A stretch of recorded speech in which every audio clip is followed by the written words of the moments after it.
ini saya akan menyampaikan firman Tuhan dengan tema tidak mengingat dosa yang diambil dari Ibrani 8 ayat 12. Sebab aku akan menaruh belas kasihan terhadap kesalahan mereka dan tidak lagi mengingat dosa-dosa mereka.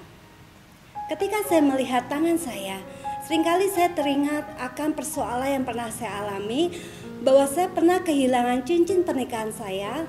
Pada saat itu saya sedang mencuci pakaian, lalu tanpa sengaja cincin itu hilang. Ya, saya nggak tahu keberadaannya di mana, sampai saat ini belum ketemu.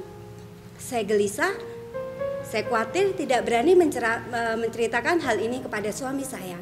Kenapa? Karena saya khawatir dengan tanggapan atau respon suami saya atas hilangnya cincin pernikahan saya.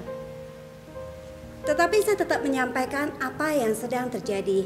Tetapi sungguh di luar dugaan. Respon suami saya, tanggapan suami saya sangat luar biasa.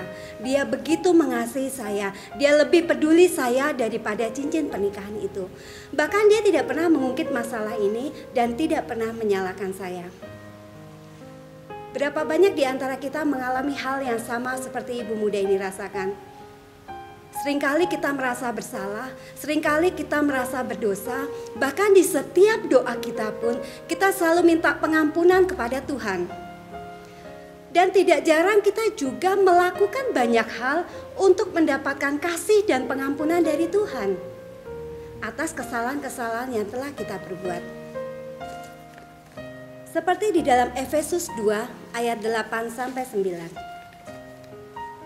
Sebab karena kasih karunia kamu diselamatkan oleh iman. Itu bukan hasil usahamu, itu pemberian Allah. Itu bukan hasil pekerjaanmu. Jangan ada orang yang memegahkan diri. Pada hakikatnya keselamatan itu adalah anugerah dari Allah dan bukan usaha dari manusia.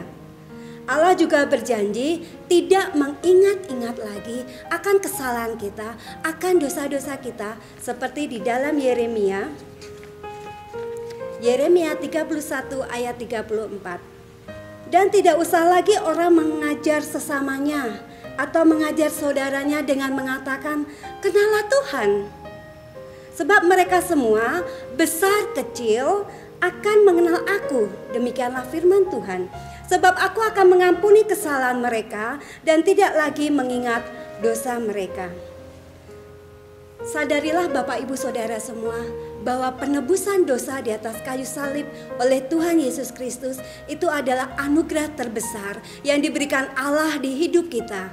Anugerahnya kekal, anugerahnya sejati, tidak pernah dihapuskan oleh apapun. Setiap dosa, setiap kesalahan kita sudah Dia tanggung di atas kayu salib. Pengorbanan yang mulia dan kekal itu adalah anugerah, itu adalah kasih karunia yang tidak terbatas. Mungkin terkadang kita teringat akan dosa kita di masa lalu.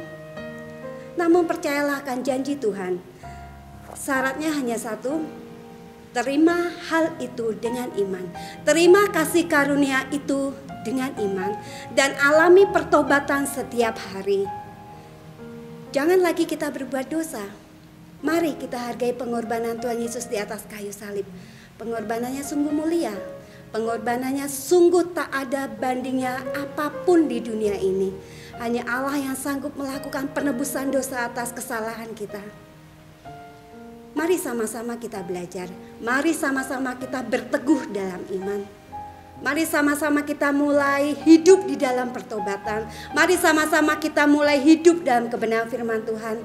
Tidak hanya hidup dalam kebenaran firman Tuhan, tetapi mengalami sendiri kuasa firman Tuhan itu. Kabar baik ini sepatutnya membuat kita bersyukur dan iman kita diteguhkan. Bahwa Allah sungguh telah mengampuni kita dan tidak mengingat dosa lagi. Jangan lagi berbuat dosa. Selamat menikmati hidup di dalam kekudusan. Dan selamat menikmati hadirat Tuhan di setiap langkah hidup kita, di dalam kekudusan kita. Tuhan Yesus memberkati.